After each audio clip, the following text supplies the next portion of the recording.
Então, pessoal, a gente está aqui hoje para falar um pouco mais sobre agroecologia, agricultura familiar, e a gente está aqui com o candidato Ricardo César da Silva, lá de Piedade, de Santa Rita, de Ouro Preto, para falar um pouquinho para a gente, um pouco da trajetória dele, como agricultor, até ele chegar hoje como presidente do sindicato. Então, Ricardo, eu queria saber de você como é que sua família chegou em Piedade, que para quem não conhece, gente, Piedade é um subdistrito do distrito de Santa Rita de Ouro Preto, que é o último distrito, né, ao sul de Ouro Preto.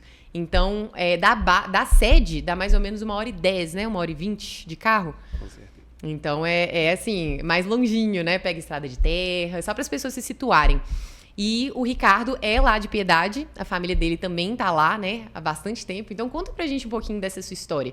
Como é que seus pais chegaram lá? Como é que a família chegou lá? Então, Ana, minha mãe veio de Pinheiros Altos, que é um distrito de Ipiranga, já na divisa com Mariana, né? Mas antes, o pai dela, eles vieram de Senhora dos Remédios, né? Vieram para Pinheiros Altos e, depois de Pinheiros Altos, eles vieram para a comunidade de Piedade. E por quê? O que eles estavam buscando? Meu avô, ele sempre trabalhou com área rural, né? Então, ele estava numa região que não tinha uma propriedade tão grande para trabalhar. E aí ele conseguiu comprar uma propriedade nessa área rural de Ouro Preto, que é Piedade, Santa Rita de Ouro Preto, que fica a 50 quilômetros da sede de Ouro Preto. Então, quando eles chegaram lá, já tinham as pessoas que moravam no local, mas assim, nem estrada direito existia, né? Então, Como é que era? Como é que chegava lá? A minha mãe conta que eles chegaram na comunidade, o pai dela vinha com o carro de boi, com os animais, trazendo a mudança, e para chegar até na propriedade, eles vieram mesmo cortando, abrindo a mata para chegar até no local que eles iriam ficar. Já tinha uma fazenda antiga lá, mas não tinha acesso. Uhum. Então eles chegaram lá, assim, no meio da mata e começaram a morar lá, né? Eu não era nascido ainda, então já tem mais de 70 anos que eles já moram lá, né? Que a gente já mora lá. Que bacana. Então foi essa a história, que eles chegaram lá, né? Para se ter ideia, a partir de que chegaram, aí também teve essa necessidade, por exemplo, de abrir as estradas para conectar a Catazaus da Noruega, para chegar para Piranga. Então, assim, eram trilhas. As pessoas da época tinha muito na região, eram os tropeiros. Ainda tinha aquela tradição de produzir os alimentos lá, o tocinho, produzir o milho, o feijão, e ovos, essas coisas, e transportar com os animais até Ouro Preto, até Lafayette, até Cristiano Ottoni. Então, assim, meu pai mesmo já veio várias vezes para Ouro Preto, a pé, tocando os animais para vender os produtos e voltava de novo. Passava ali, saía da comunidade de Piedade, virava na comunidade de Bandeiras, passava por Santo Antônio do Salto, chegava em Lavras Novas, depois chegava em Rancharia, para chegar em Ouro Preto, entregar os produtos, comprar outros produtos que não tinha na comunidade e trazer de volta. Era a viagem de 2 dias. 2 dias. Total ou para ir e voltar? Para ir e voltar. Então, meu pai é tropeiro, e na nossa comunidade tem várias pessoas ainda que estão lá, que moram, o José Zaia, o Gonçalves. Então são pessoas o Tião, então assim, que já fizeram isso, né?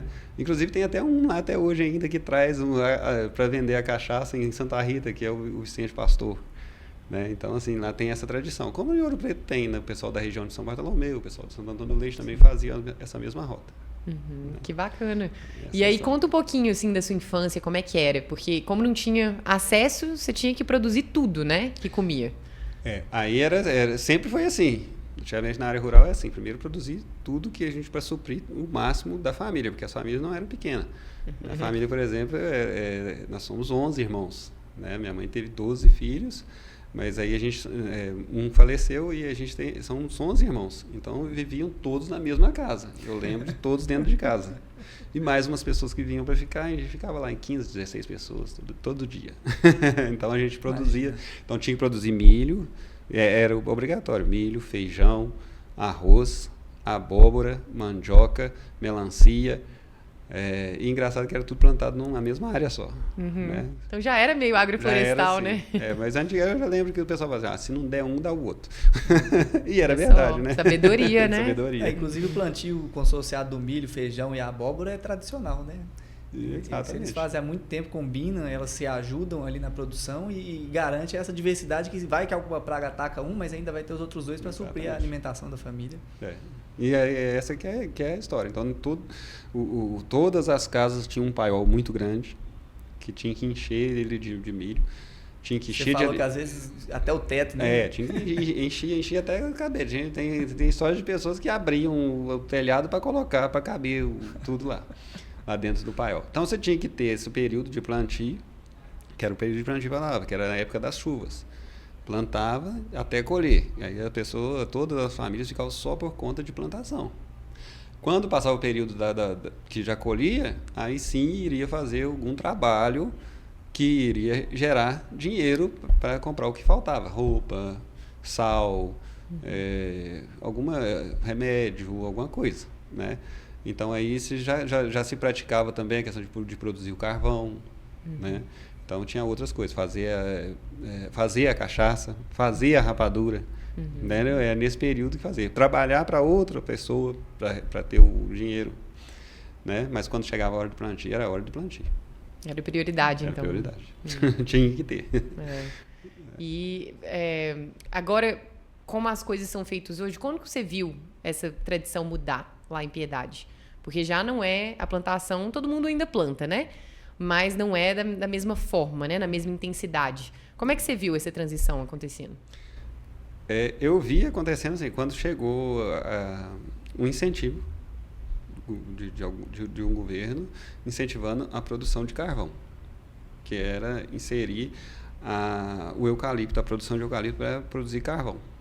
Vamos contextualizar também todo mundo, gente. Para quem não sabe, Ouro Preto é uma área de mineração muito forte. A gente está ali, né, na esquina do quadrilátero ferrífero. O Lucas vai poder falar muito mais sobre isso. E o carvão ele é produzido para alimentar essas mineradoras, né, para as fornalhas, a siderurgia. A gente está na zona siderúrgica, né, aqui de Minas Gerais. Então abastece. Vocês levam para vários lugares, né? Tem em Ouro Branco, tem em Nova Lima. Né, o transporte nos caminhões de carvão, inclusive que motivou a abertura da estrada, né, que você estava falando, como que foi feito esse processo, ou seja, como você viu essa transição, o carvão como algo acessório, ou seja, o agricultor familiar sempre fez muitas ocupações ali no campo, né? Então ele tinha a produção de alimento, ele tinha a criação de animais, ele às vezes fazia algum serviço para fora ou comercializava isso fora com os tropeiros, com as tropas de burro, e tinha o carvão também como um extra para poder gerar renda. Criou-se a necessidade então de estradas maiores, que aí não dava para levar o carvão nas tropas de burro, né? Então precisava passar com um caminhão. Isso. Né? Como é que foi esse processo aí das estradas conectando? Porque você viu isso daí acontecendo? Eu não cheguei a ver, mas assim, mas as pessoas da região contam, meu avô, mais os moradores da região, abriam as estradas com o boi arado e abrindo, e o meu avô teve um caminhãozinho que eles compraram. E aí ia fazendo, ia abrindo, ia colocando o caminhão, ia arredando a terra e ia fazendo a estradinha. Com pá, com enxada, com arado, com os bois. E aí de mutirão fazendo. Né, para fazer a estrada, o acesso para a cidade mais próxima, que era Catazaltas, por exemplo. Agora, aí tinha a questão da produção do carvão, que era feito do nativo. Que era permitido, fazia. Aí teve a legislação, aí foi proibida essa desmate nativo, aí vieram esse incentivo falando assim, então vou plantar eucalipto, né? Que aí é uma mata plantada e pode ter autorização. Então, e a gente percebe agora no final que foi o inverso, né? Não parou o desmate, então aumentou o desmate para produzir o carvão, para produzir o eucalipto para fazer o carvão.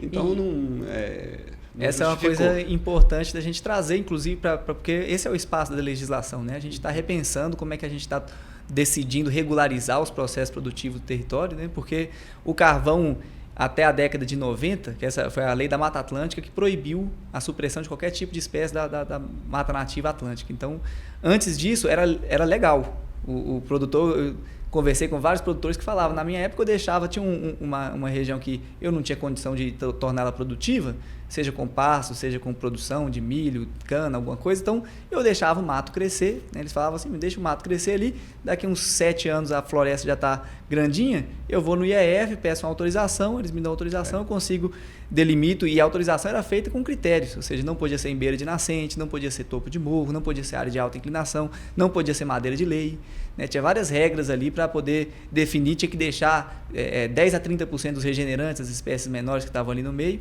e aí o engenheiro, o que vinha visualizar, né, ver a área, vistoriar e dar a liberação, marcava até as espécies que tinha que deixar, tinha um controle, né? Então isso daí que foi modificado e o eucalipto foi uma resposta mais fácil, né? E aí chegou a Emater incentivando, trazendo muda, isso foi na época de 2000 e pouco, né? Não, em 90 e poucos. 90 e poucos já. Mas antes mesmo da gente falar dessa questão da regulação, da preservação, Lucas, explica pra gente por que a plantação de eucalipto, do jeito que ela é feita hoje, por que ela é um problema ambiental tão grande?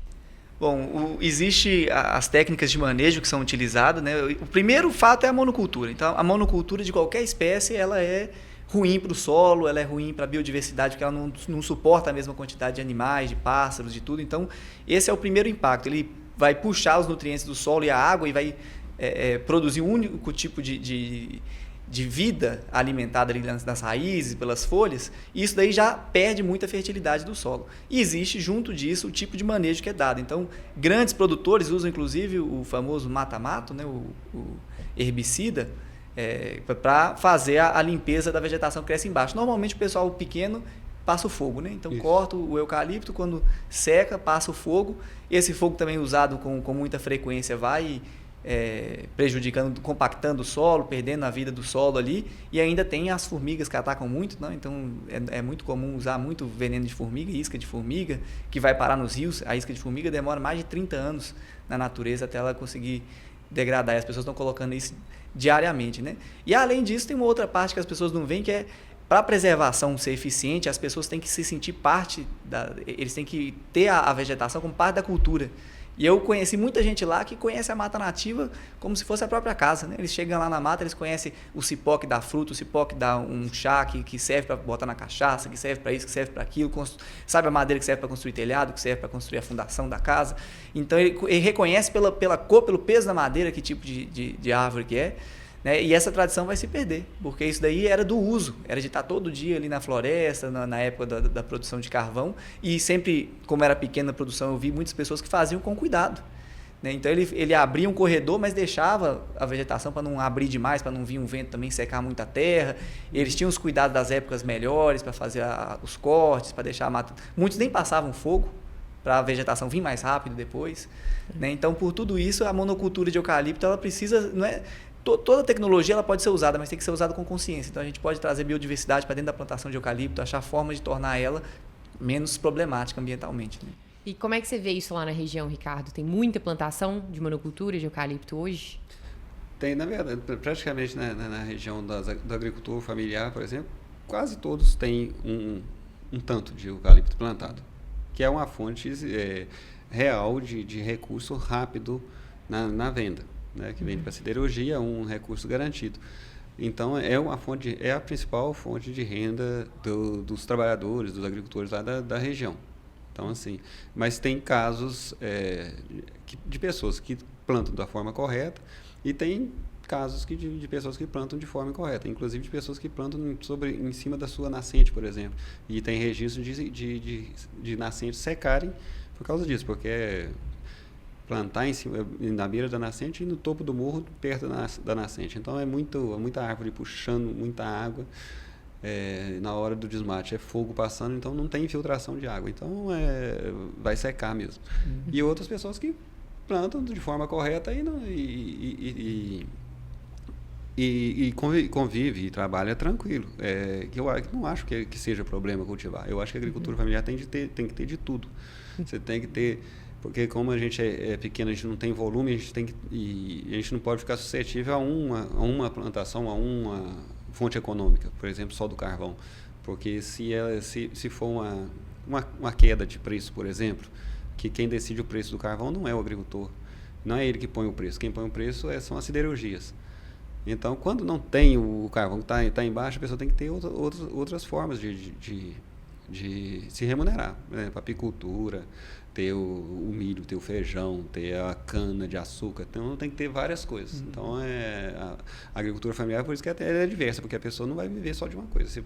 O leite, por exemplo, quando sempre dá problema. Se a pessoa estiver vivendo só do leite, ela passa dificuldade.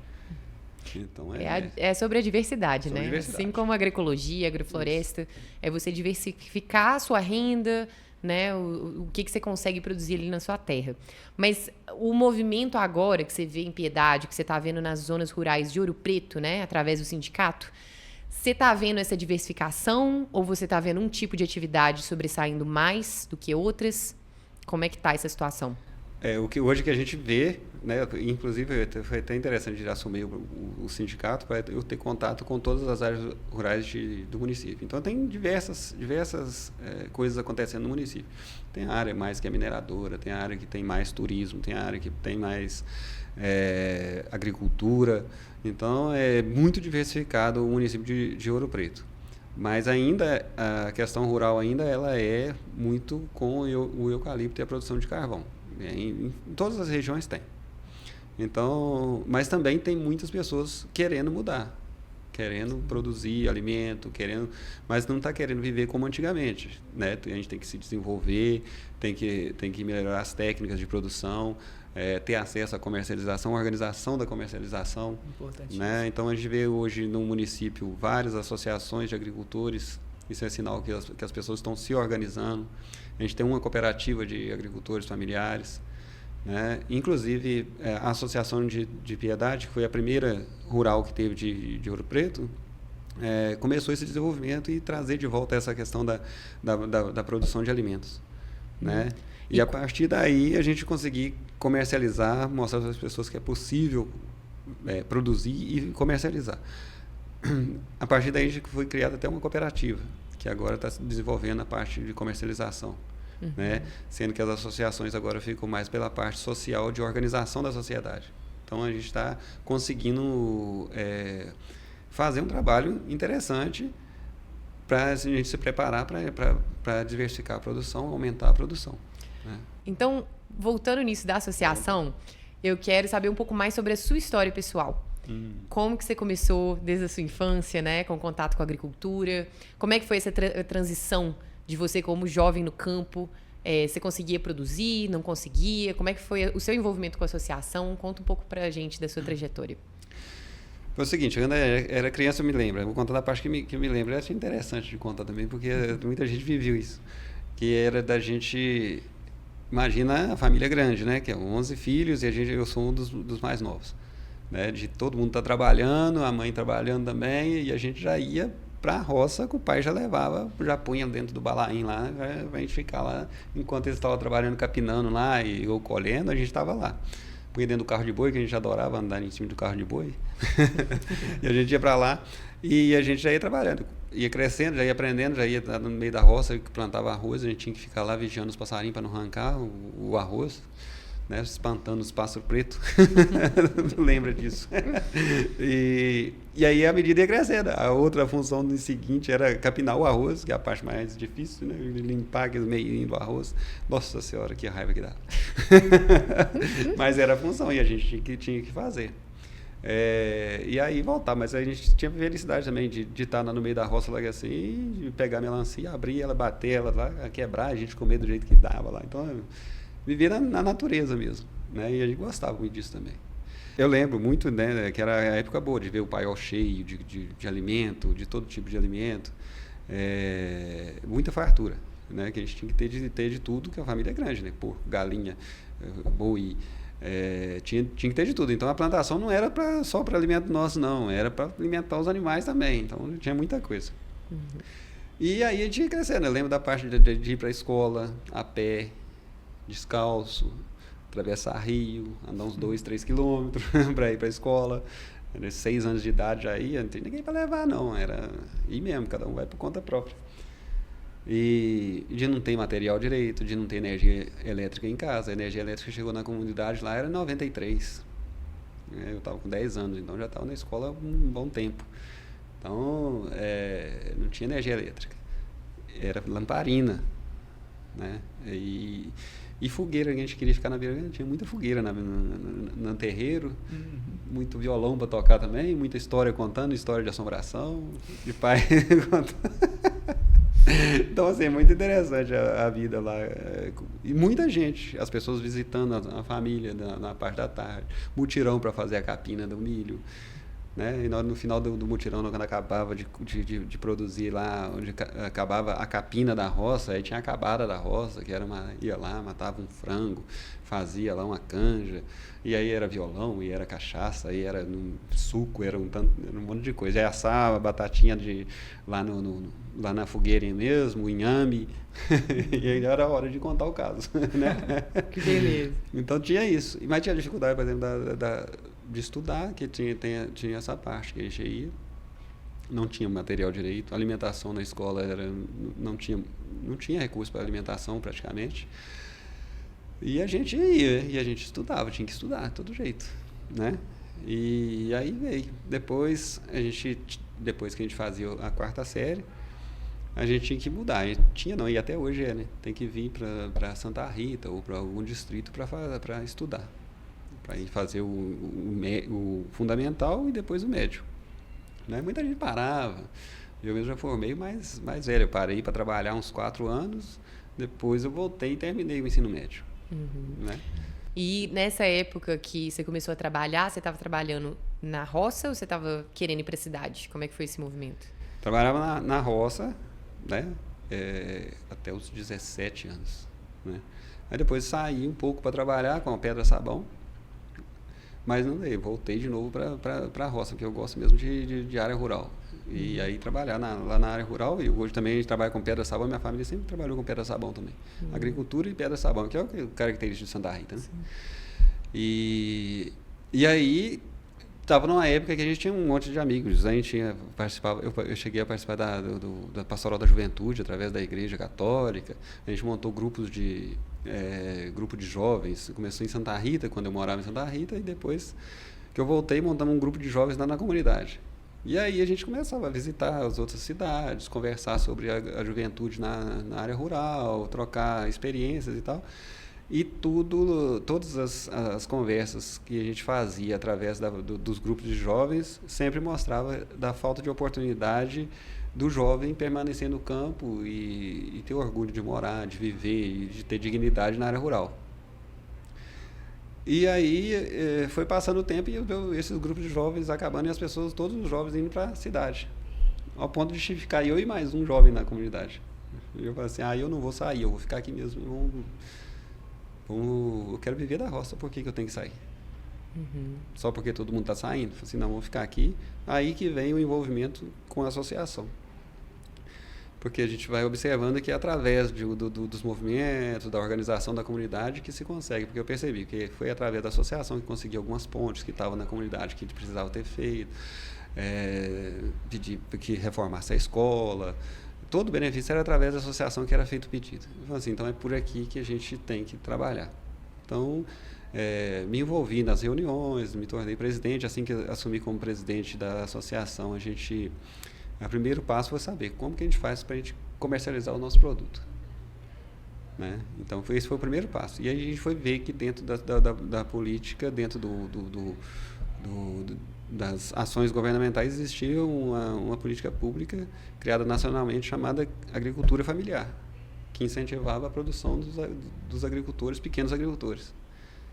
Que ali estava a oportunidade de a gente começar uma comercialização de alimentos através de venda para as escolas, para as entidades.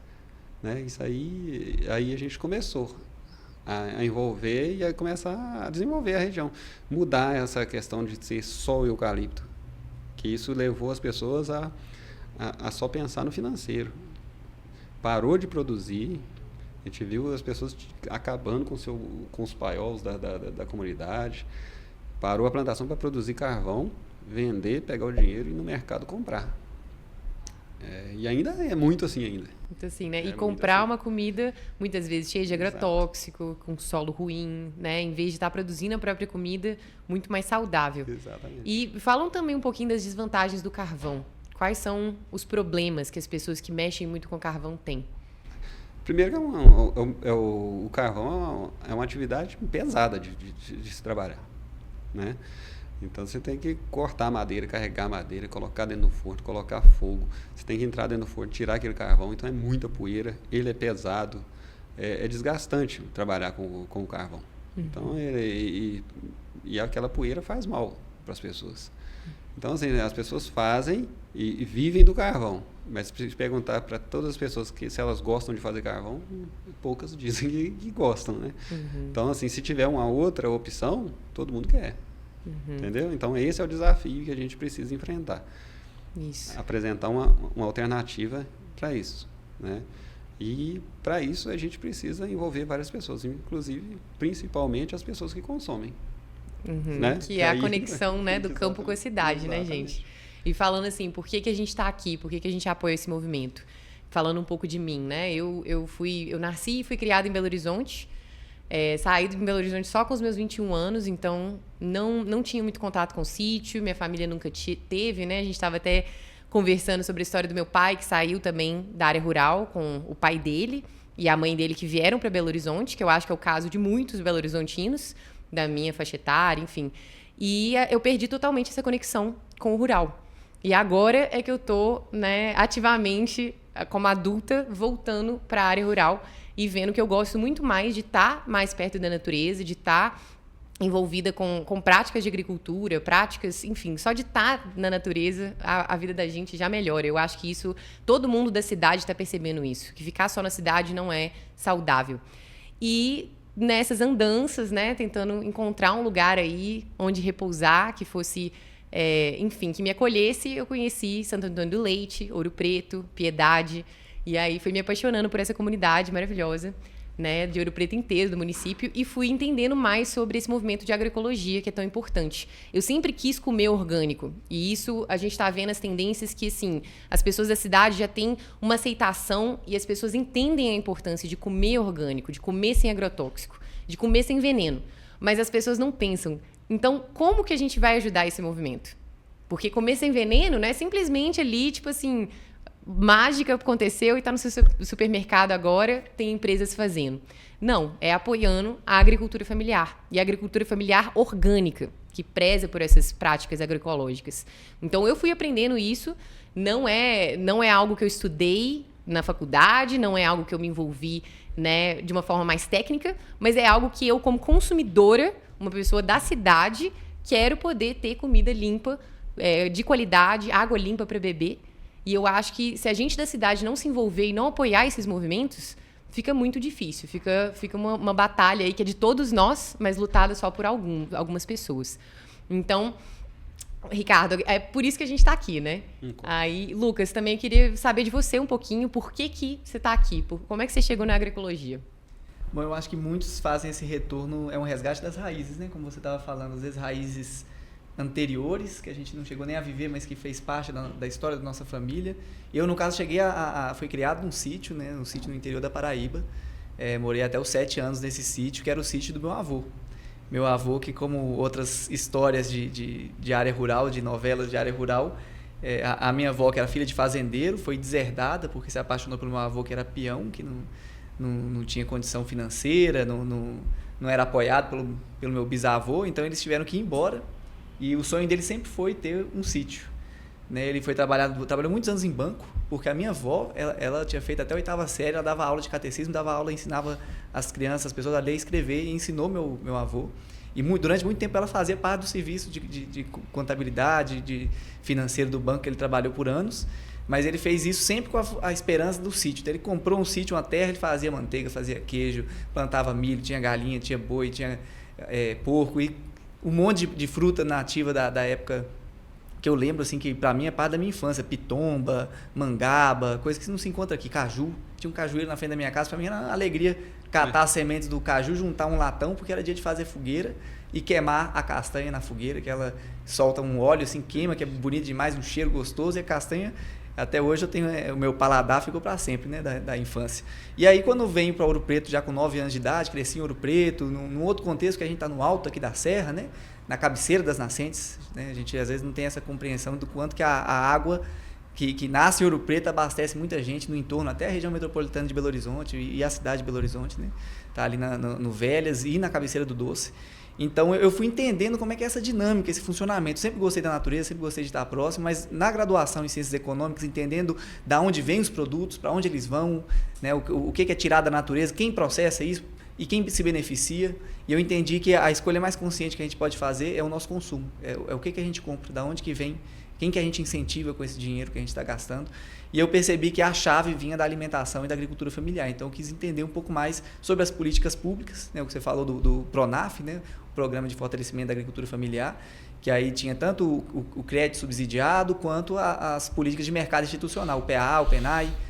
Né, e aí eu fui entender quem no município que estava comercializando. E na época só tinha a Associação dos Agricultores Familiares de Piedade e Região, a AFAPRE, que estava comercializando na época para as escolas, e aí começou a comercializar para a universidade, acompanhei essa compra, foi um processo muito bonito, infelizmente acabou rápido, mas era para ser uma coisa replicada em muitos outros municípios, porque a gente conversou muito com o Judite, na época, o pessoal que estava trabalhando no RU, no restaurante universitário gigante, que serve mais de 5.000 refeições por dia, né, tem uma dinâmica muito pesada ali de trabalho, e a gente conseguiu convencer eles da importância da gente, não, vamos sentar, porque eles faziam o cronograma deles mensal. Falando, a gente precisa fazer anual, porque os produtores eles têm que plantar algumas coisas 2, 3, 4, 5, 6 meses antes, dependendo do que é. Às vezes até mais, se é uma mandioca, alguma coisa assim. Então, ela entendeu isso, ela falou, não, vamos fazer um esboço anual, vamos sentar junto, e a gente vai pegar esse esboço anual e vai transformar isso aqui num calendário agrícola para os agricultores saber quando eles... Porque senão como é que era a compra? Eles chegavam, faziam a chamada, né?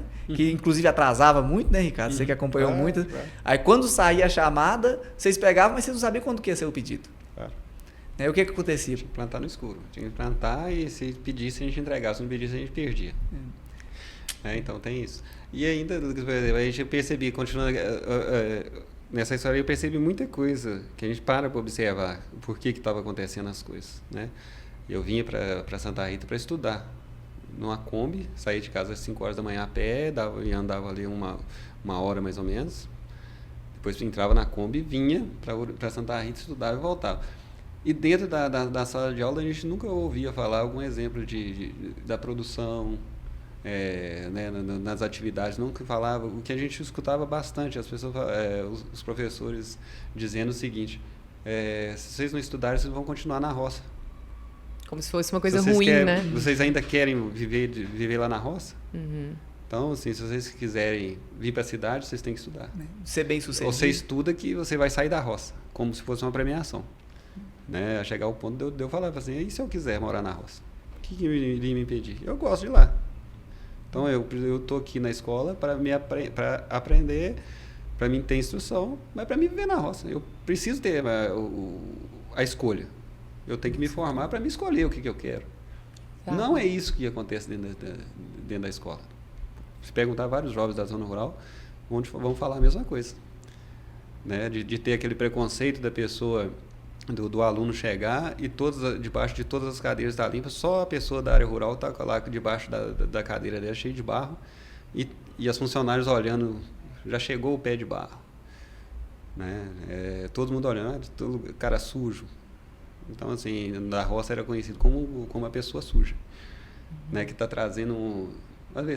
como se falasse que a terra que a gente estava trazendo é poluição, não olhando o que tem em volta dele.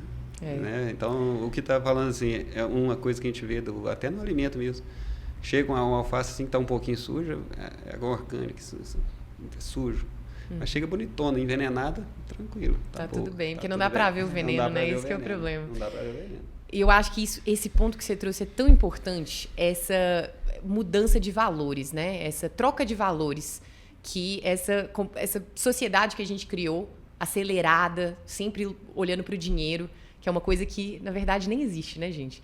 Comida existe. Dinheiro é uma invenção do ser humano. Então, a gente trocou esses valores para colocar o status, o dinheiro, que se você tem dinheiro, mas você não tem comida, Se não tem produção de comida, você não tem nada.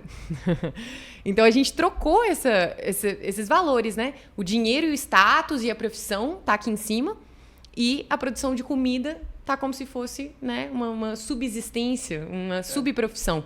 E agora a gente está entendendo com os problemas climáticos, com a falta de comida, né, com a fome no mundo que está crescendo a cada vez. E não é por falta de comida, é por falta de organização desse espaço rural, que a gente vai falar aqui também. Então, quando a gente acordar e ver que o que é mais importante, porque você pode ter aí um super status, uma super casa, um super carro, mas se você tiver câncer porque você está comendo agrotóxico, não adianta nada o que você acumulou. Não há dinheiro no mundo que pague, porque ainda tem muito câncer que, infelizmente, não tem cura. Então, se a gente não tratar a raiz do problema, não adianta depois a gente tentar correr atrás do prejuízo. E sai muito mais caro. Muito mais caro, muito mais caro. É interessante de falar sobre isso por causa do seguinte, eu percebi ainda, né, que o que está acontecendo no meio rural. Normalmente, quem está no meio rural não tem acesso à formação, à informação, né? Então é muito difícil, a pessoa roda 25 quilômetros para estudar e tem que trabalhar para se sustentar, não é fácil. E aí, a gente imaginar que quem produz alimento é que precisaria ter a maior formação possível, porque ele está produzindo um alimento. Então, o alimento é que faz as pessoas viverem. Então tem que entender de nutrição, o que a planta precisa para ela se desenvolver. Se ela desenvolvendo cada planta, qual que é o valor nutricional dela, para ele poder comercializar. O que as pessoas na cidade têm informação de conseguir fazer toda a conversa de marketing e tudo mais. E fora de entender de logística, de entender de cronogramas, de fazer uma matemática lá de quanto tempo ele vai plantar, quanto que vai colher, qual o espaço que ele precisa, quanto de insumo que ele vai gastar, onde que ele vai conseguir os nutrientes, se é só lá no adubo mesmo, ou se nos materiais em volta da casa dele ele consegue esses nutrientes, saber onde que eles estão. Tá vendo? Olha o tanto de informação que essa pessoa precisa. Exato. Olha o tanto de informação que ela precisa. E nada disso ensinado na escola. Nada disso. É por isso, por exemplo, que as pessoas que chegaram ao adubo, por exemplo, é uma coisa mais fácil. Você pegou, joga lá, é o NPK. Então, aquela planta vai ter ali NPK para a pessoa consumir. E o que é o NPK? Explica para quem não conhece essa terminologia. O NPK é o adubo que tem. É o nitrogênio, fósforo e potássio. Exatamente. Isso. Né? Então, são três nutrientes, né? Três nutrientes que Só fazem. Que é raiz, caule e folha para produzir. Então, as verduras convencionais têm no máximo, tem pouquíssimos outros nutrientes. É isso. Só que a planta precisa de 40 e poucos nutrientes para conseguir se constituir com saúde. Exato. Só que o NPK são os nutrientes que precisam em maior quantidade. Isso. Né? E faz a planta muitas vezes parecer viçosa por fora, né? Exato. Ela fica verde, cresce grande, fica bonita, mas aí vem as pragas para mostrar que ela não estava saudável, porque a praga é o melhor indicador da saúde da planta. Claro. Então, quando a gente precisa pôr veneno porque a praga está atacando, é porque a planta está mostrando que ela não está com saúde e a gente está envenenando a planta para garantir a produção e a gente está entregando um alimento de baixo valor biológico, porque ela está doente, e com veneno. Né? Como que isso daí vai trazer saúde? Nunca. Eu tenho experiência, por exemplo, lá da gente mesmo. Eu mesmo, por exemplo. Assim, a gente tem na região, uma que é produzida em larga escala na região de Santa Rita, que é a batata, a batata inglesa e a cenoura baroa. E o tomate que a gente tenta plantar. E eu tentei plantar o tomate para conduzir ele ao orgânico. Né? Ele é uma planta muito difícil de ser produzida na região, porque tem muita umidade, o clima. Então eu comecei a produzir e em um certo momento veio a doença, a praga, bem na hora que ele estava enchendo os cachos. Né? E coisa de uma semana tomou conta da plantação. E aí eu tentando salvar, né, a gente teve vamos usar o veneno. E aí comecei a usar, só que já estava alto, né? E a gente vai usando o veneno e acaba caindo na gente, intoxicando a gente. Então eu tenho o olho vermelho até hoje, a partir daí que ele ficou vermelho e raramente ele fica limpinho. Mas eu acredito que seja, porque foi a partir daí que ele ficou, não era assim. Então, assim, eu acho que é uma intoxicação que deve ter caído no olho, alguma coisa assim. A gente tem também exemplos de pessoas que trabalhavam com batata, mas não tinha, ou tinha informação, mas não levava muito a sério a questão do agrotóxico. Então, a produção de batata, ela utiliza muito veneno. E eu conheci pessoas trabalhando descalço, aplicando veneno, sem camisa. E ver a pessoa morrer com 40 e poucos anos, ela ter câncer e falecer. Né? Uma pessoa que aparentemente era saudável. Deve ter alguma ligação. Eu tenho muita prática, não tenho pesquisa, não tenho, mas assim, de observação, a gente vai observando as coisas acontecerem. Eu acredito que muitas pessoas vão se identificar com o que eu estou falando e ver do lado da casa o que está acontecendo, ver as pessoas tendo câncer. A gente vê pessoas que têm algumas doenças, não sabe de onde veio, mas no final vai investigando e saber que aquilo ali foi originado do agrotóxico que usava. Exato. Né? Então, tem tudo isso.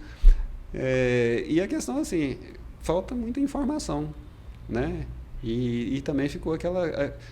que é uma coisa que leva a isso, que é a questão da pessoa ter muito trabalho, a mão de obra de produzir. E produzir orgânico, você gasta mão de obra nas coisas. E com o esvaziamento dos filhos indo para a cidade, que são formados para sair, para ir para mineração, para outros negócios, fica menos gente, fica o pai e tal. Então, tem algumas coisas que facilitam, né? Entre aspas, a produção, que você consegue produzir mais com menos mão de obra. Utilizar o veneno é uma delas. Uhum. Né? Usar maquinário, mas a agricultura familiar na nossa região, né, a topografia não ajuda. Então, assim, o veneno é o veneno e o fogo. Uhum. Eles resolvem mais o problema para adiantar o serviço. Claro que é imediato, né? Depois a gente não sabe o que vai acontecer. A terra vai ficar ruim, não vai produzir.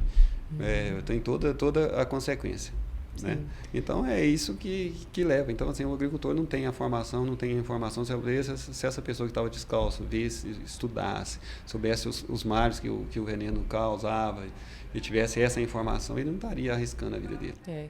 E como que a gente pode converter, agora falando em política pública, em espaço na política, né? Porque muita gente é desacreditada, pensa assim, político é tudo corrupto, a política não é para gente boa, gente honesta. E a gente está aqui, né, você como candidato, fazendo esse movimento de adentrar na política. Então, como que você vê o papel da política para a gente mudar essa realidade? É essencial, porque tudo o que acontece na sociedade é direcionado pela política, pelo sistema que foi definido em Constituição, na organização da sociedade. Então, é tudo definido ali. O que se quer desenvolver num território, como que esse território vai ser ocupado, o que vai ser produzido nesse território, isso tudo é definido na política. Principalmente pela Câmara de Vereadores. É ali que acontecem as discussões das leis, que são representantes do povo. Então, quem a gente está votando está decidindo o que a gente quer. Ou a gente não quer, mas a gente vota sem saber. Né? Então, precisa ter pessoas honestas, pessoas que querem, que têm bandeira, que sabem o que quer, né? dentro da política. Então, que tem vivência, né? Que tem vivência, porque esse mito de dizer que só gente ruim está na política é um discurso para quem já está lá dentro, criado por quem já está.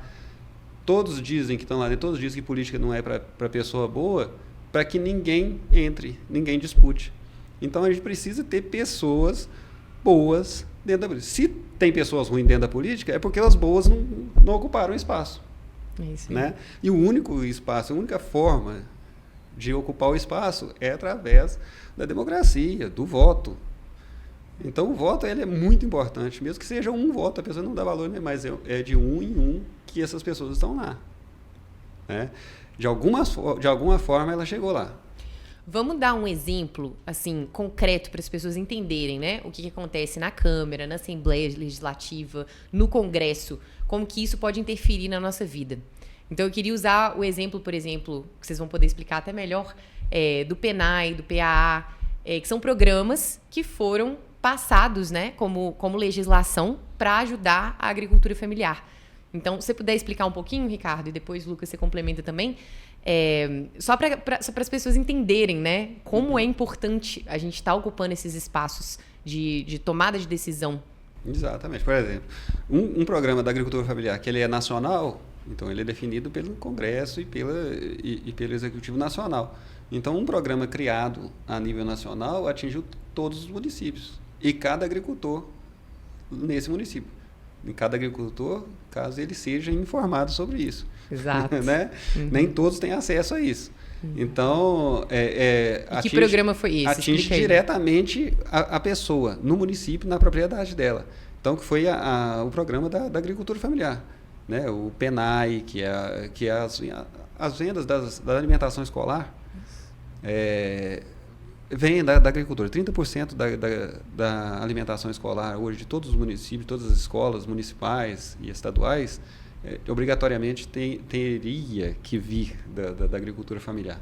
Né? Muita gente cria alguns empecilhos para justificar que não atingiu e tal, mas é direito de todos os agricultores que precisam ter informação e lutar para ter isso, e se organizar, porque não consegue se acessar. Você pode até conseguir uma ou outra pessoa individual acessar essa política de comercialização, mas é através de organização, cooperativas, associações que chegam a essa comercialização. Tem as escolas municipais, estaduais, as universidades eram para estar, mas nem todas estão fazendo isso. Tem essa questão da terceirização, que tirou a obrigação dessa compra. Mas é um exemplo claro de que a política tem ação direta na vida das pessoas. Se não, por exemplo, outra política que é interessante, se não que vem, quem dá a manutenção nas estradas? Quem faz pavimentação de estrada? Né? De onde vem esse recurso? Não vem do bolso da gente assim diretamente. Isso aí é uma política de governo. Né? Agora, por exemplo, é definido 30% nacional aí da compra da alimentação escolar. Mas cada município pode comprar, porque esse é o mínimo. Pode aumentar essa compra. Isso é definido aonde? Na Câmara Municipal e no Executivo.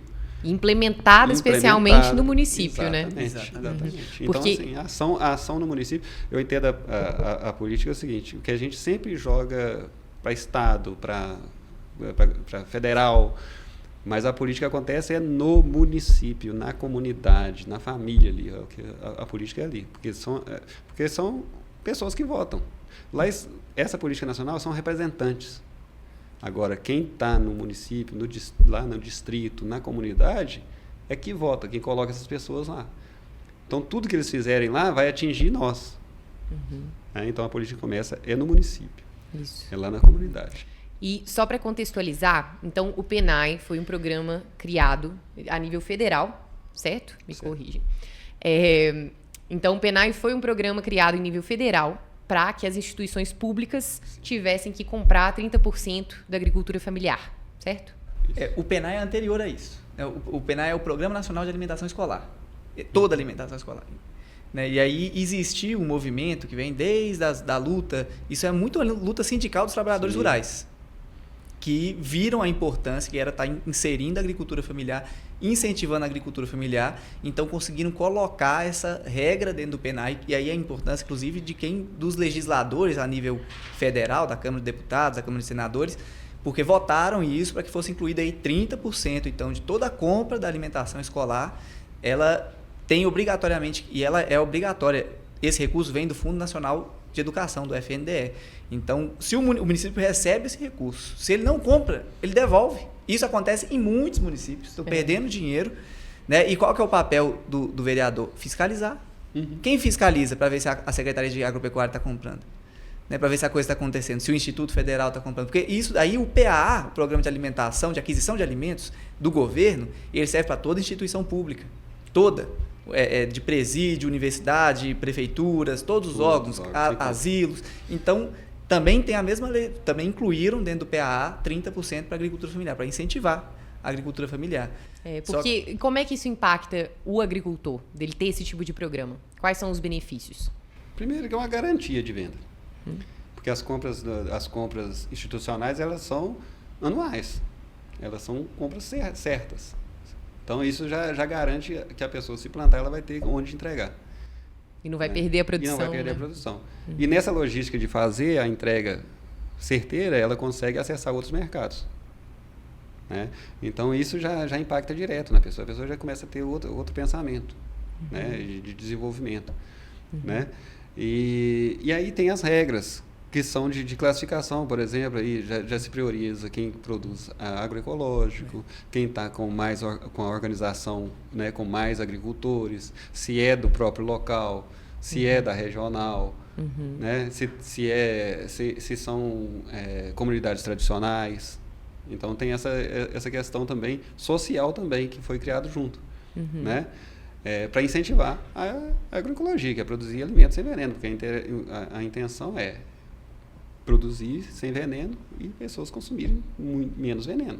Né? Exato, começando nas escolas, né, gente? Com as crianças, a merenda escolar, ter ali o produto que vem da agricultura familiar, agroecológica, né, de preferência, para a gente estar protegendo as nossas crianças. E isso tem que ser feito através do poder público, do legislativo municipal, criar leis que incentivem a agroecologia, que incentivem a produção da agricultura, que facilite o acesso. Isso é coisa de trabalho de quem está no legislativo, de informar, de direcionar, de provocar os deputados estaduais na Assembleia Legislativa, o governador, as câmaras, a Câmara Municipal, a Federal. Então, assim, é de provocar, de ter essas pessoas lá para fazer isso. Onde que estão os recursos que a gente precisa? Trazer as informações corretas, fazer audiências, mostrar para o povo o que é possível, o que não é possível. Né? E hoje isso não é feito. Né? Então, assim, só tem pessoas lá que representam uma causa ou outra, mas não tem. Não tem ninguém na Câmara de Vereadores de Ouro Preto que represente a agricultura familiar e a agroecologia. Não tem. Inclusive, por um lado, infelizmente, né, que Ouro Preto não via a agricultura familiar e, felizmente, que hoje o movimento cresceu tanto que começou a chamar atenção. Ainda pouco, claro, porque a mineração é muito forte no território, né? Mas, assim, a gente, às vezes, não tem a compreensão da importância da agricultura familiar. Assim, só para a gente ter ideia em números, né, no último censo do IBGE, do agropecuário, que foi feito em 2017, são quase 77% dos estabelecimentos agropecuários do Brasil são de agricultores familiares. Mais de 5 milhões de estabelecimentos. Né? E eles ocupam em torno de 23% das terras. Ou seja, todas essas pessoas que estão produzindo, elas ficam em apenas 23% das terras. A minoria das terras, normalmente, a gente sabe, são as terras de pior qualidade, né? Que o agronegócio não se interessou. E todo mundo fala, o agro alimenta o mundo. Mas foi feito, nesse mesmo censo, a análise de tudo que é consumido, em torno de 70% do consumo brasileiro é feito pela agricultura familiar. Então, mesmo o que é comprado no Ceasa ou em grandes centrais de abastecimento, né, que inclusive para o produtor é muito ruim, porque ele vende para o Ceasa barato, às vezes vem um comerciante que compra aquilo ali e ele entrega depois para o consumidor, ou ainda tem mais um no meio dessa cadeia, ou até a escola também que vai lá no Ceasa. Por que isso? Às vezes ela pode comprar no próprio município, vai gastar muito menos gasolina para ser entregue e ainda vai pagar melhor o agricultor. Né, e ele poder receber de uma forma mais digna pelo trabalho dele ali, né, que é um trabalho essencial para a vida existir. É uma coisa interessante falar do Ceasa, por exemplo. A lógica é o seguinte: a pessoa produz, ela vende em grande quantidade, então ela tem um valor maior imediato. Mas se ela fizer a conta direitinho, ela está sendo escravizada, porque o valor sai tão baixo que ela não dá conta. Ao mesmo tempo, se ela fosse vender no próprio município e fazer a logística, ela ia receber muito menos ainda. Então, é uma conta que não fecha. Normalmente, quem leva os produtos para o Ceasa são atravessadores, que sempre força a comprar mais barato para tentar vender mais caro lá. Né? E aí fica essa questão, porque normalmente a maioria das pessoas que trabalham de agricultura familiar que vende para o Ceasa toma muito prejuízo. É quase que escravidão. E a pessoa tem que chegar lá, porque quem transporta ainda é colher até durante a noite para entregar lá de madrugada. Né? Então, assim, é trabalho exaustivo mesmo. Então, ir de lá, fazer a logística de entrega em cada município. Né? Se a gente tivesse cada município ou regionais maiores, de ter núcleos para se receber a produção, fazer a logística, de ter, para facilitar. Poderia resolver. É coisa que dentro de um município poderia acontecer, desde que tivesse uma política pública voltada para isso. Entendeu? Que é uma luta, né, que vocês estão aí buscando. A cooperativa já foi uma primeira vitória, né, porque já tem instituição que já tem hoje um galpão, tem um caminhão para poder fazer as entregas, facilita a logística, as associações com o papel de receber de cada local, trazer até a cooperativa. Isso daí tudo poderia ainda ter uma central de abastecimento, né, que fosse em um local estratégico para poder... Porque o município é muito grande, 1.250 km² de município, gigante. Né? Então, é difícil ter essa logística. Tem que ter apoio público. E a gente vê que não tem ninguém lutando por isso dentro da Câmara. Agora, também está acontecendo uma coisa no território que a gente está vendo. que é a volta das pessoas do urbano para a área rural. Que ninguém está discutindo isso, né? Talvez está vindo desordenado em algum local, vindo em formato de condomínios, que é tornar a área rural urbana, núcleos urbanos no meio da área rural, que não faz muito sentido. Qual o problema dos condomínios que você consegue ver? Que serão grupos de pessoas fechadas em muro que vão continuar comprando as coisas da cidade. Só vai ter a natureza em volta dela. Meio artificial, né? Artificial, com certeza. Quando preserva. Né? Mas tem muita gente voltando para tentar produzir e viver ali na área rural, que precisa ser reconhecido também. Que hoje não é reconhecido as pessoas que estão vindo da área urbana com a vontade para morar na área rural, viver da área rural.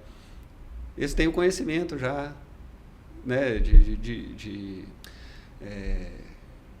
tem um conhecimento teórico, conhecimento teórico. Às vezes não tem a Aí prática. Aí está vindo para a prática, mas a gente tem que ter uma porta aberta para as pessoas que vêm. Elas já estão voltando com essa informação de preservar. Muita gente, alguns não, mas muitos estão indo para lá. E se ele está saindo de uma área que está poluída, cheia de barulho e com alimento envenenado, ele está indo para um lugar mais calmo automaticamente, ele quer preservar as nascentes onde estão em volta.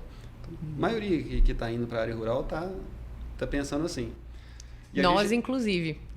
Somos dois exemplos. O Lucas, por mais que cresceu na Paraíba, veio para Ouro Preto morar na área urbana de Ouro Preto, né? E eu cresci na área urbana, Belo Horizonte, 21 anos, sem nenhum tipo de contato com a natureza, com o meio rural. E aí foi meio que uma vontade que surgiu, assim, da ancestralidade. Porque de exemplo eu não tinha nada na minha vida. E veio essa vontade, 6 anos atrás, eu falei, gente, eu quero morar. E eu acho que muitas pessoas da minha geração têm essa vontade de morar num lugar que tenha mais comunidade, que a gente não tá na loucura da cidade, que você não conhece vizinho, que você não tem ali ninguém para contar, que você tá trabalhando loucamente para poder pagar um custo de vida altíssimo. E aí, quando você chega na área rural, você encontra outra realidade. Eu sou, assim, privilegiada porque eu trabalho online, então eu posso escolher onde eu moro, né?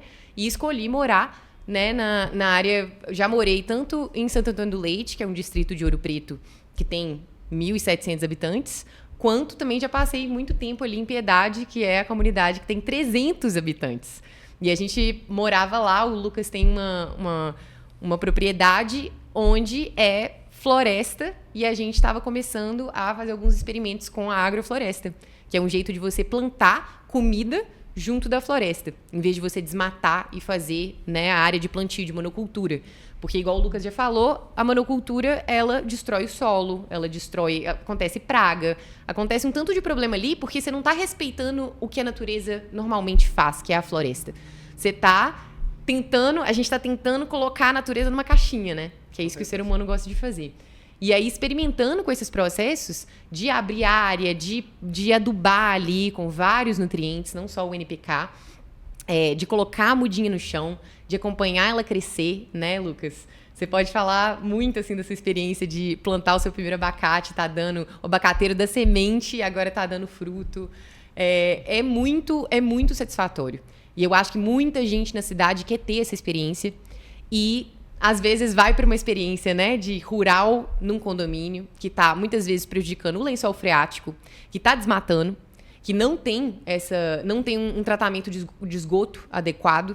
Então, assim, traz vários problemas porque é a mentalidade da cidade tentando criar essa caixinha no campo, em vez das pessoas voltarem para as raízes, para elas entenderem como era feito antes, de uma forma muito mais ajustada com a natureza.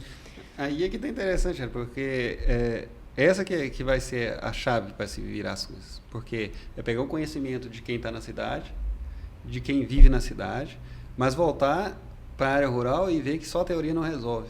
Por isso a gente precisa ter o resgate da tradição, da produção local de quem já mora lá, a questão de valorizar e reconhecer os ancestrais, o povo que já morava, sempre viveu, né, a questão indígena que ainda mora e que ninguém fala sobre isso, mas que existe em todo o território.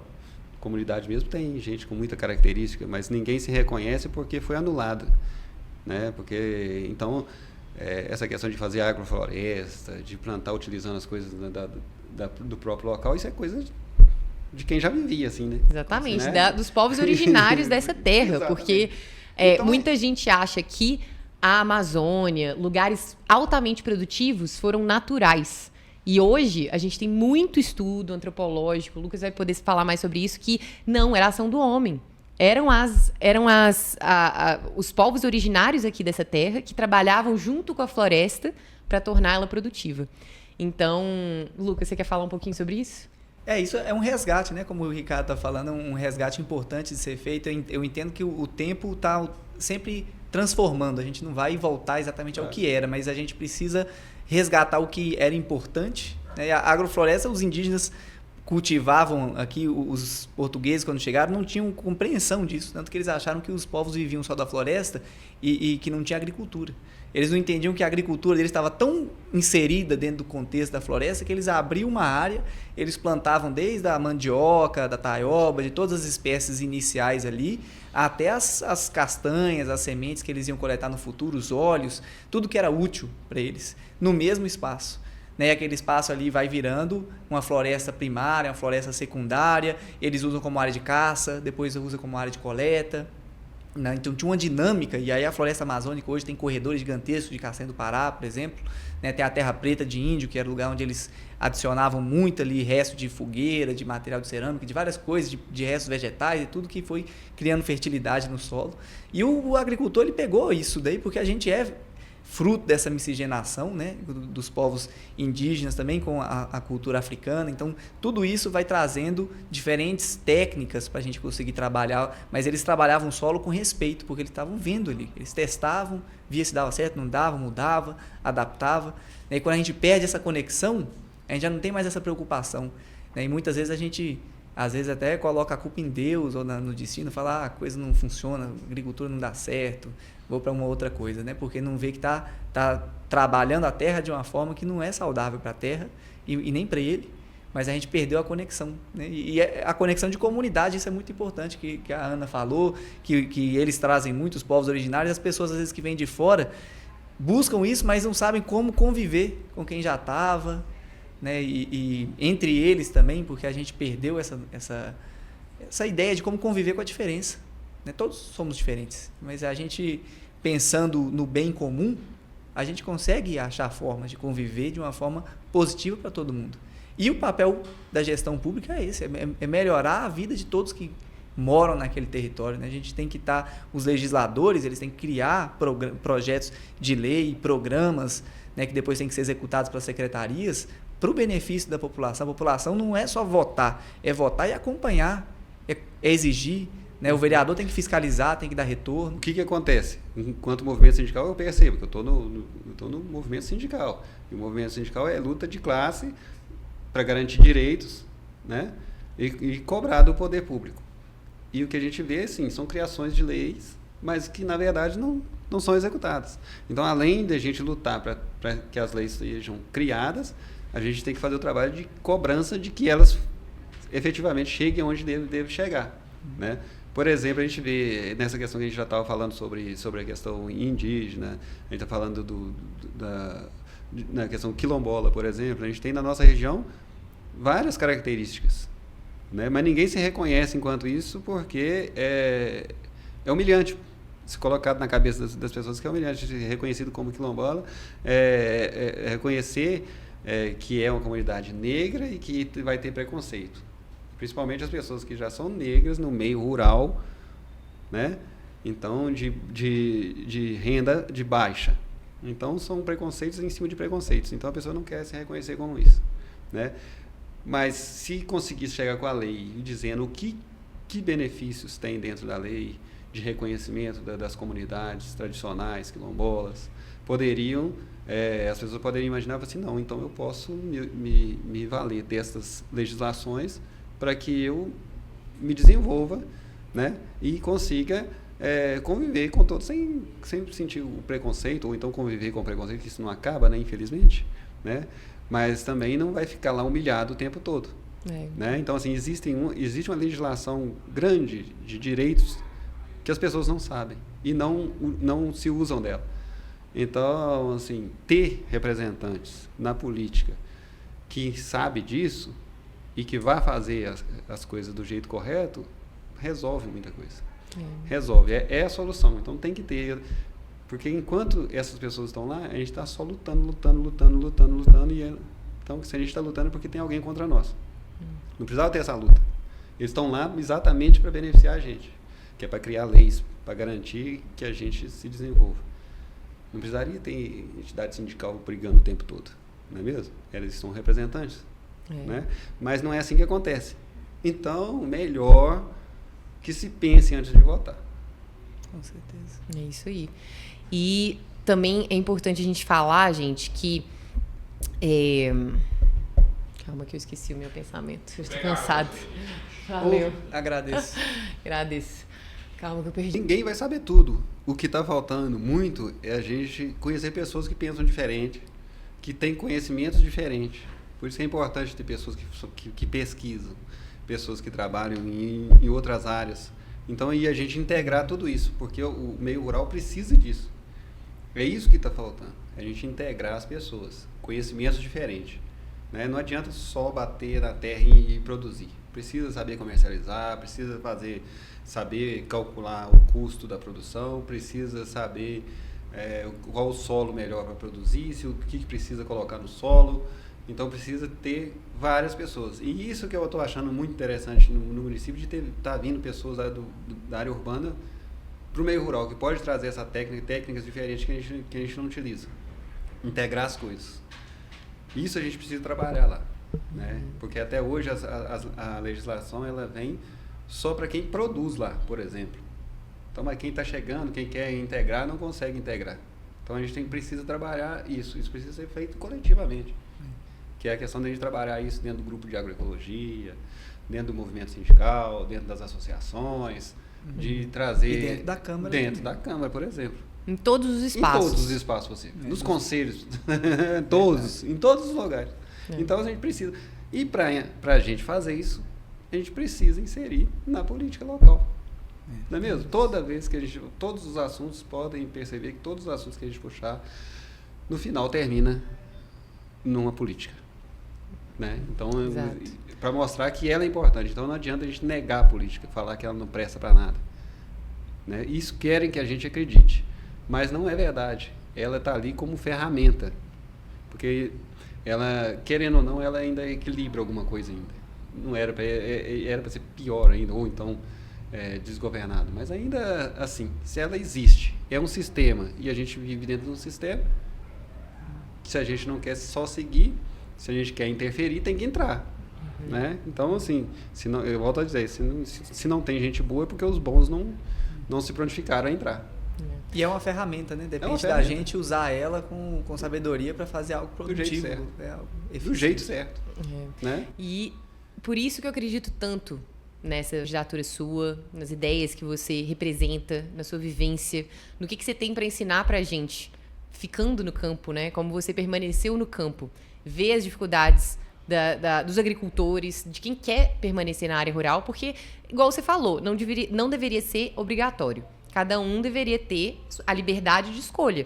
Assim como pessoas da cidade querem voltar para o campo, pessoas do campo poderiam ir para a cidade, mas se tiver oportunidade em todos os lugares, as coisas acabam se equilibrando.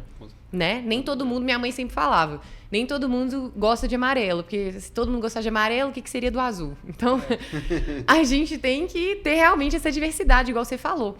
Mas se as oportunidades estão só na cidade, aí cria um desequilíbrio que causa aí muitos problemas, inclusive os desastres climáticos que a gente está vendo, é por essa falta de respeito à natureza. Porque uma enchente acontece quando a gente está desmatando, quando a gente não tem espaço para a água ser absorvida, quando o ciclo da água, a chuva, está vindo em muito maior quantidade por causa de desequilíbrios ali naquele ecossistema. Enfim, então, a gente vê isso dentro da Câmara, vê você, né, sendo esse representante, representa todos nós, tanto do campo quanto da cidade, quanto a pessoa que quer comer comida sem veneno, quanto o produtor que quer viver do meio rural. Então, é isso, assim, o que eu vejo desse movimento do coletivo de agroecologia, né, de Ouro Preto, é um movimento que me dá muita esperança, porque são pessoas, tanto da área urbana quanto da área rural, se unindo, trazendo seus próprios movimentos sociais, né? A gente está se fortalecendo, causando ali, até a gente está vendo como que as pessoas estão vendo esse posicionamento do grupo, que é do coletivo, é da diversidade, é de ver várias oportunidades ali, né, de se unir, cada um ali no que prefere, no que tem mais afinidade, mas no final todo mundo, todos os movimentos sociais se unindo em prol da população local, do rural, mas do urbano, quem quer ter horta também na cidade, que não é só quem está no meio rural, né, que quer produzir. Então, essa candidatura vem com uma vontade de ser uma candidatura coletiva. O Ricardo é nosso representante, mas eu me sinto parte, né, dessa candidatura, assim como o Lucas.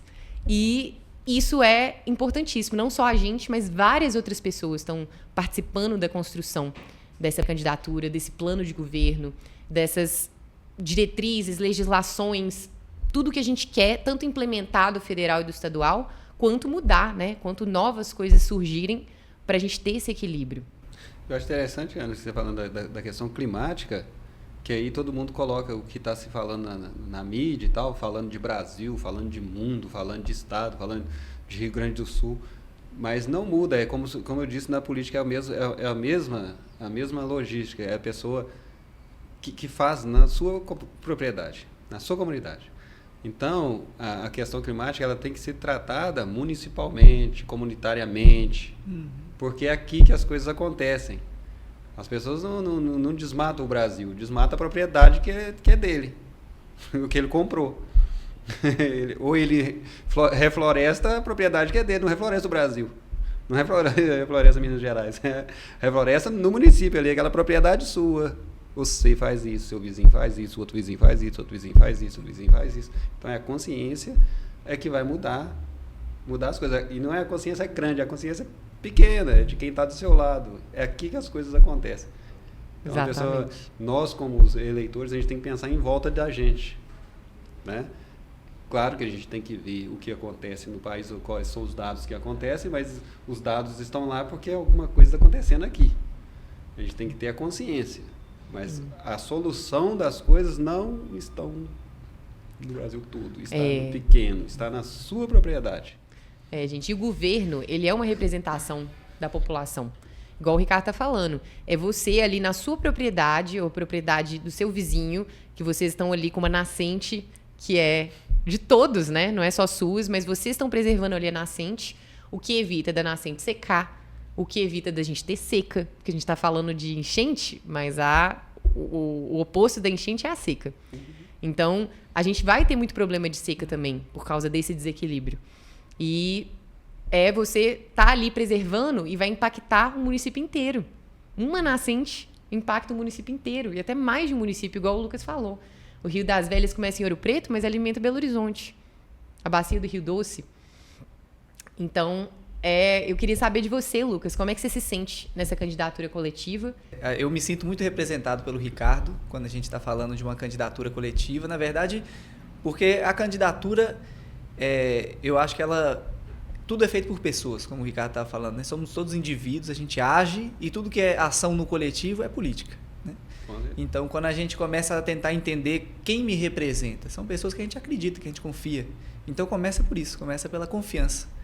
Foi da gente conviver esses anos e eu ver que você age com honestidade, você tem um poder de unir pessoas de diversas áreas, de diversas realidades, experiências de vida diferentes, mas você consegue com simplicidade, com honestidade, com conversa, mostrando o que a gente tem em comum. A gente tem coisa diferente, mas a gente tem muito mais em comum. E você consegue mostrar isso muito bem para as pessoas e atrair as pessoas, porque, olha, a gente está fazendo isso daqui, não é pro... Você mostra que você está fazendo isso para o bem do coletivo. Isso é um diferencial, né? Você não está almejando poder, não está almejando dinheiro, você almeja o bem seu, da sua família, mas de toda a comunidade, de todo o município, né? Porque é a felicidade que transparece quando você vê uma realização de uma horta, como a Horta Real acontecendo, da cooperativa surgindo, né? E isso, eu acho que todos nós que estamos juntos, a gente compartilha desse mesmo sentimento, né? A gente quer ver o município com água pura, de qualidade, chegando a toda a população, com as nascentes tendo água o ano inteiro, né, com a vegetação abrigando não só seres humanos, mas uma biodiversidade, vários animais, para que a gente possa coexistir em paz, com harmonia, com qualidade de vida para todos. E isso passa pela política, né? Você falou isso daí muito bem, a gente precisa ocupar os espaços. O que cabe a cada um?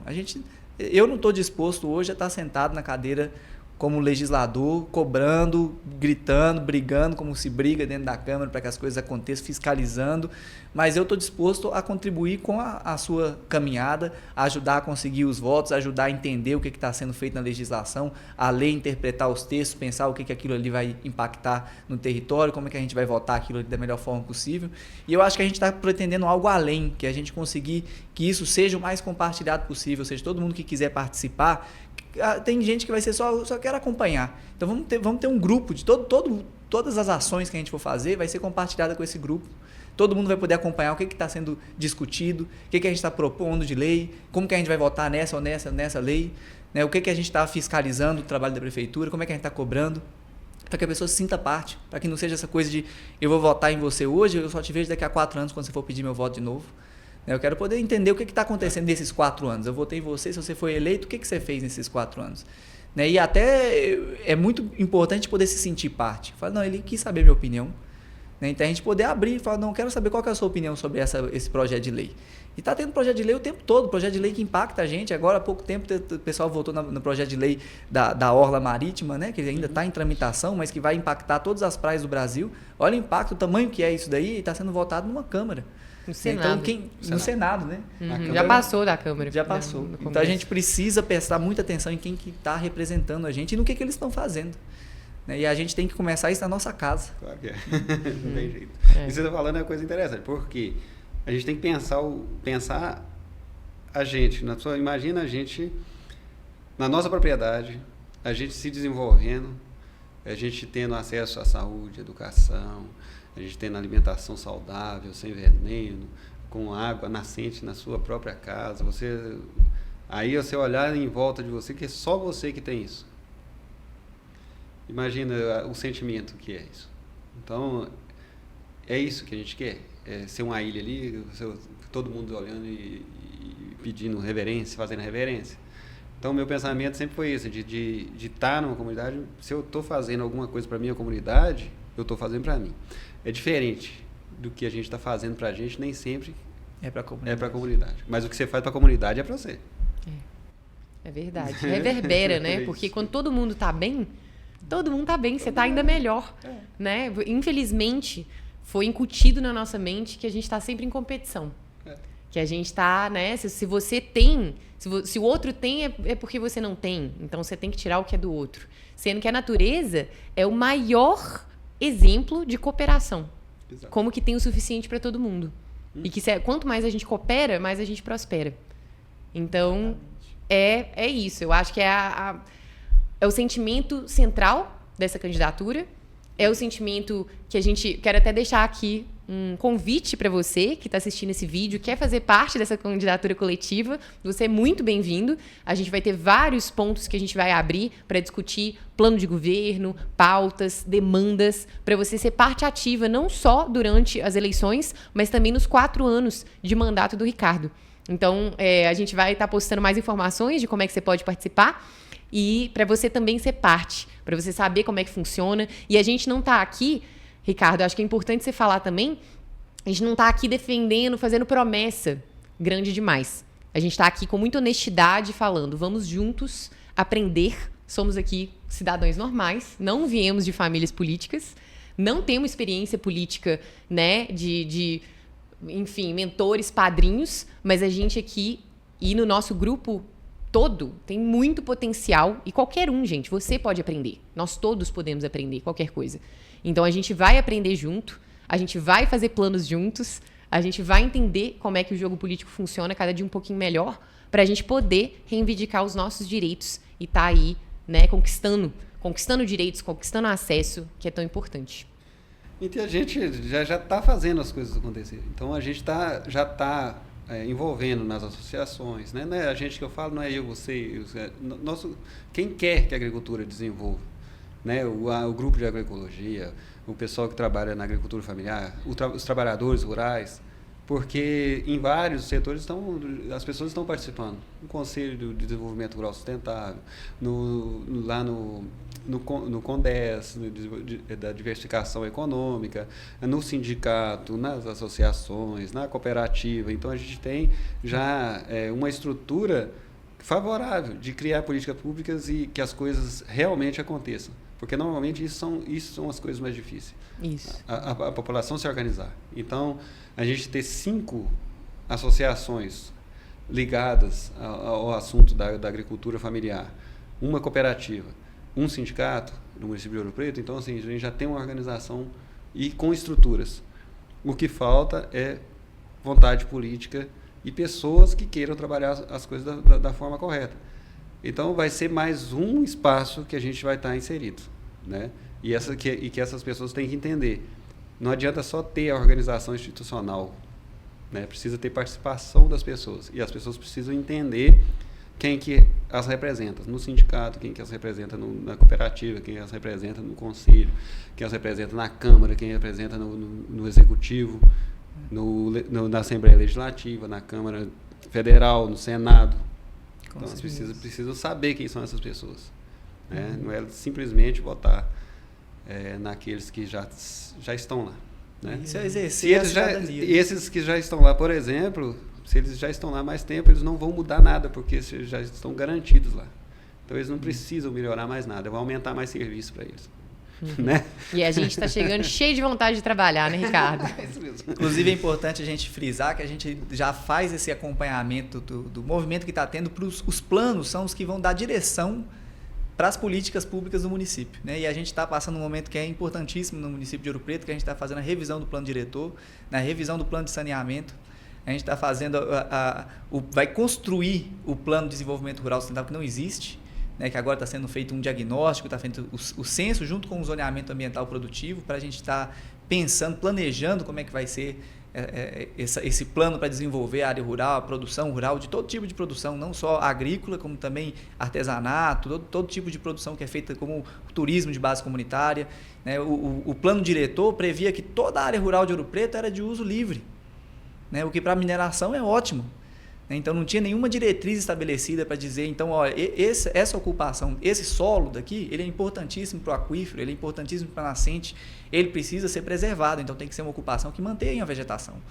Então, a gente tem que pensar estrategicamente o território, e esses planos servem para isso. Então, a gente acompanhou o plano da Mata Atlântica, né, que foi importantíssimo, vai ser votado, a gente vai acompanhar a votação, e eu tenho certeza que o Ricardo, sendo eleito, vai estar garantindo que esse plano seja seguido, como o plano de desenvolvimento rural, como o plano diretor, que é importante ter legisladores que conhecem e que estão ali para defender o que a gente mesmo, como cidadão, foi lá para falar da importância, né, que a gente se organizou, chamou as associações, chamou a cooperativa, chamou os sindicatos, chamou a população para participar, para que a gente construa coletivamente a melhor forma de estar gerindo o nosso território, né? E a gente precisa, inclusive, trazer mais e mais pessoas para participarem, porque a participação de cada um é importantíssima. Então, assim, fica a mensagem convidando a todos para que acompanhem o que está sendo feito no município, né? E que votem com consciência, né?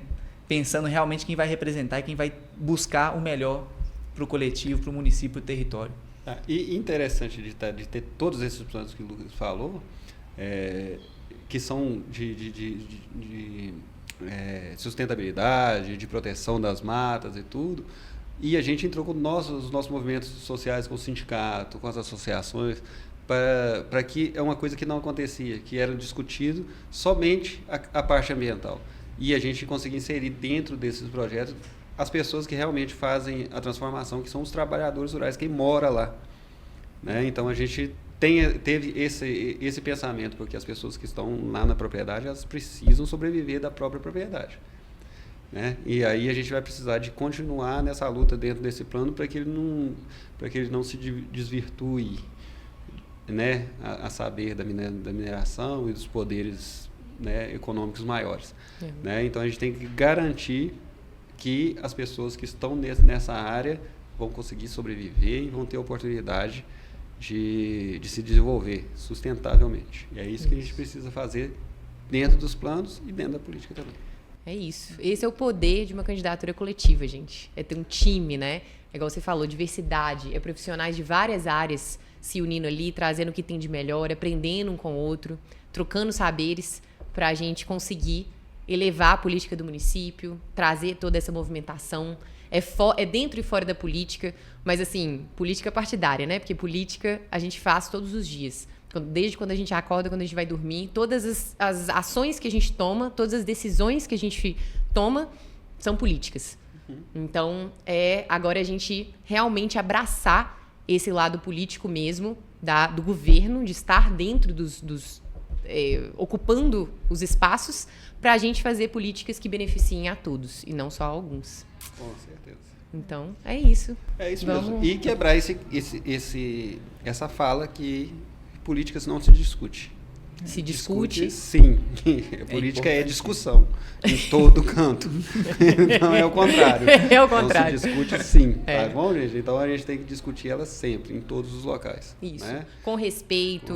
Né? Com argumentos. Não se baseando em coisas aí da internet que a gente não sabe a procedência. É esse aqui, é o olho no olho, é os estudos, é vendo realmente, né, os dados, o que está sendo feito. É na prática, não é só no WhatsApp. Exatamente. E que essa campanha, né, ela não é do Ricardo, ela é do movimento da agricultura familiar, da agroecologia, da causa indígena, de todas aquelas pessoas que têm envolvimento no meio rural e automaticamente quem consome tudo que sai da roça. Tudo sai da roça. Os alimentos saem da roça. A água sai lá da roça. Até o minério sai da roça. Né? Normalmente a gente sai perto da nascente. Tem até uma história, só para terminar, uma historinha bacaninha que parece que foi pensado pela natureza. A gente está em Ouro Preto. Ouro Preto tem afluentes em 10 bacias hidrográficas. Então tem influência na produção de água para grande parte do estado de Minas Gerais. Mas nesse mesmo local que tem esse tanto de nascente, tem o ouro e o minério de ferro. O mesmo lugar que sai a vida, está o poder. Parece que isso é pensado, para a gente pensar, o que vale mais? É possível conciliar os dois? Né? Eu acho que isso veio para a gente pensar. Normalmente, onde tem muita vida, muita água, muita mata, existe muito minério, muita riqueza, muito valor econômico. Então, que a gente pare para pensar um pouco sobre isso. Né? A natureza está dizendo isso. É isso aí. E você de Belo Horizonte que quer ajudar essa campanha, porque tanto a sua comida sem veneno pode vir de Ouro Preto, né, um município vizinho, quanto a água que você está consumindo, fica aí o chamado para você compartilhar. Tem muita gente que tem família, né, no município de Ouro Preto, tem muita gente que fez faculdade na UFOP, e aí tem muitos contatos ali na região. Então, mesmo que você não vote no nosso município, provavelmente tem algo que você possa fazer, compartilhar, falar dessa candidatura com alguém que você conhece e compartilhar aí essas sementes que a gente está plantando para a gente colher aí muitos frutos bons. Só para aproveitar a fala para o pessoal de BH, um exemplo mineração no Botafogo atinge a sua água daqui de BH. Mineração na APA das Andorinhas, na região de São Bartolomeu, para atingir a produção de água para a galera de BH. Então, vocês que têm contato lá, pensem bem. Além disso, também peço o apoio, né, de todos que estão aqui escutando esse vídeo, porque essa campanha a gente está fazendo de forma coletiva, de forma solidária, é muito trabalho voluntário, é muita vontade de ver as coisas acontecendo, de ver mudança acontecendo, mas sem recurso, né? Então, a gente vai fazer campanha de doação, vai ter vaquinha online, todo mundo que puder contribuir, que mesmo que seja um pouquinho, toda ajuda é essencial para que a gente faça esse movimento acontecer, né? Então a gente espera que todos que possam contribuir, que possam espalhar a ideia, compartilhar, conversar com as pessoas, mostrar quão importante é, se solidarizar, entrar nos grupos, conversar com a gente, porque a gente está aberto para que todo mundo possa somar. Né? É um esforço para somar pessoas, somar vontades para que a gente consiga trazer esse movimento de esperança, né? De renovação, de mudança para a política de Ouro Preto. Beleza. O engajamento das pessoas é muito importante nessa campanha para a gente mostrar que a gente pode propor coisas diferentes dentro do município de Ouro Preto. Isso aí.